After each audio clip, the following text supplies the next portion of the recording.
நான் இப்போ திருமணம் பண்ணியிருக்கிற அவங்க எப்படின்னாக்கா, கல்யாணம் பண்ணி கரெக்டாக ஒரு மாதம் கூட ஆகலை. ஒரு மாதம் ஆகலை, என்னை எப்படியாவது அவங்க வழி கொண்டுட்டு போகணும்னு சொல்லிட்டு குடும்பத்துக்குள்ளார பிரச்சனை உண்டு பண்ணி அவங்க பொண்ணை வச்சு தூண்டி விடுச்சு.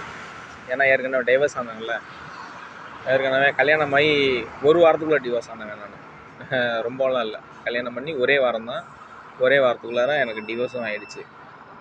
அந்த பொண்ணு வாழ முடியாதுன்னு சொல்லிட்டனால, வேற ஒருத்தவங்க லவ் பண்ணுறேன் அப்படின்னு சொல்லிட்டனால, அது வேற ஒரு மாதிரி பிரச்சனையாகி அந்த பொண்ணு மேலே தப்பு வரக்கூடாதுங்கிறதுக்கு என்ன பண்ணிடுச்சு, நான் வந்துட்டு இன்னொரு பொண்ணை லவ் பண்ணிக்கிட்டு இருக்கிறதாகவும், அது மட்டும் இல்லாமல் எங்கள் அக்கம் பக்கத்தில் வீட்டில் நடந்த பிரச்சனைகளை நான் அந்த பொண்ணுகிட்ட சொன்னதாகவும், அந்த பொண்ணு என் மேலே அபாண்டமான குற்றச்சாட்டுகள்லாம் சுமத்திட்டு பைக்லேருந்து கீழே குதிச்சுட்டு நான் பிடிச்சி தள்ளி விட்டதாக சொன்னிச்சு.